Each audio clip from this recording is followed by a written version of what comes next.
Boa noite, muito bem-vindos, minha gente querida. Muitas bênçãos para todos. Vamos começar. O livro é Minutos de Luz, de Pastorino, psicografado por Ariston Teles. E a mensagem é desânimo. Você não deve se entregar à depressão ou ao desânimo diante de atitudes que tenha tomado contrariando a lei do bem. Não deve igualmente se vangloriar por gestos positivos que tenha tido em alguma circunstância. Somos todos aprendizes na Escola Universal da Evolução. Errando, procuramos evitar novos erros para progredir sempre. Acertando, interiorizamos os valores positivos que devem se tornar naturais em nossa maneira de ser. A vida é pródiga em oportunidades edificantes. Por isso mesmo, cada um de nós é chamado constantemente a testes que nos auxiliam a avançar ao encontro de novos horizontes de compreensão, harmonia e paz. E é errando que a gente aprende, né? E aí a gente vai se modificando para não errar mais. Então vamos para o Livro dos Espíritos, falando sobre as comunicações no além-túmulo, no mundo espiritual. E Kardec pergunta como os espíritos se comunicam entre si. Os espíritos se veem e se compreendem. A palavra é material, é o reflexo do espírito. O fluido universal estabelece entre eles constante comunicação. É o veículo da transmissão de seus pensamentos. Como para vocês, o ar é o veículo do som. É uma espécie de telégrafo universal que liga todos os mundos e permite que os espíritos se correspondam de um mundo para outro. E hoje em dia é muito mais fácil da gente entender isso, porque todos os nossos meios de comunicação, ou a grande maioria deles, já usa as ondas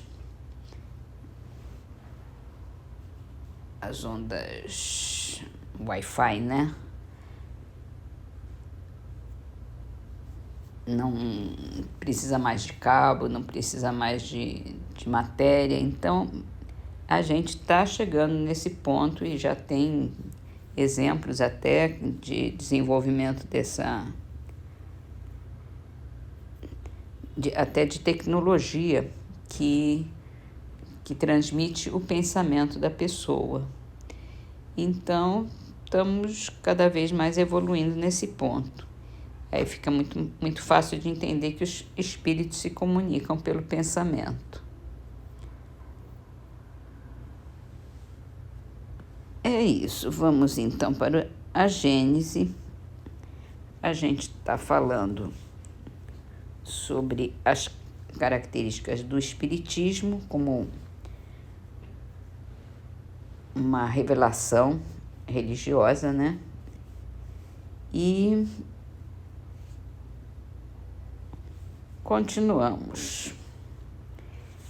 A gente tinha falado ontem sobre o elemento espiritual e o elemento material e falamos no final que o espiritismo tem por objeto o estudo de um dos elementos do universo, que é o elemento espiritual,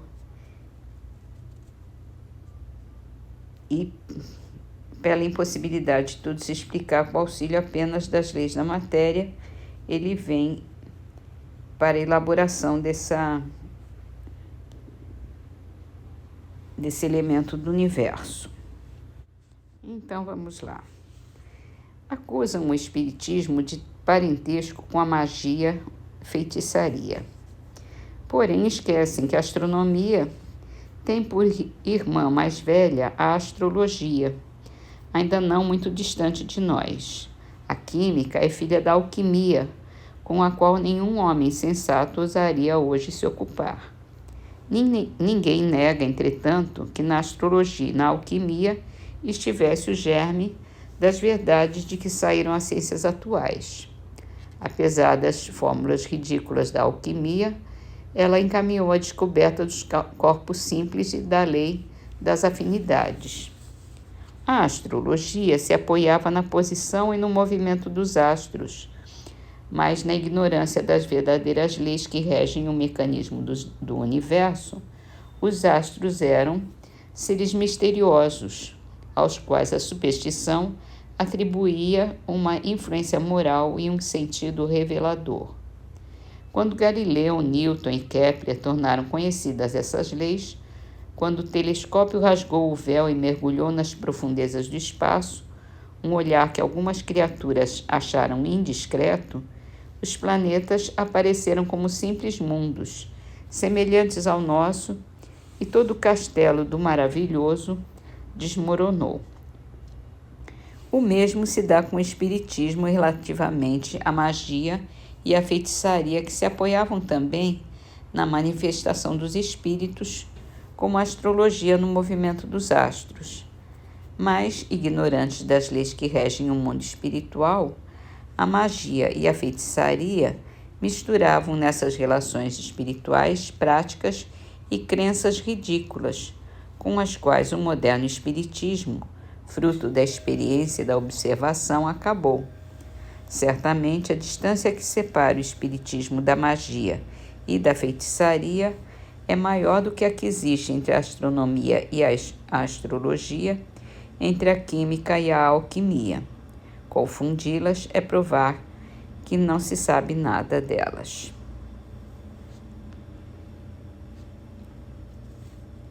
E é característica de preconceito, né?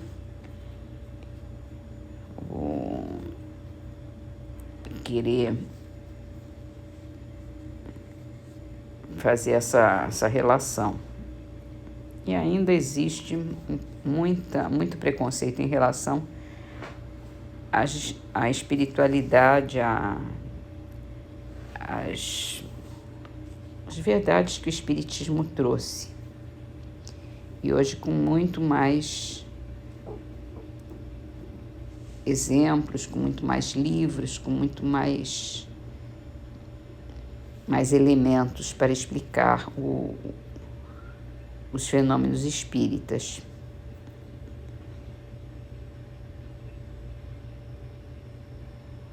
Então, amanhã a gente continua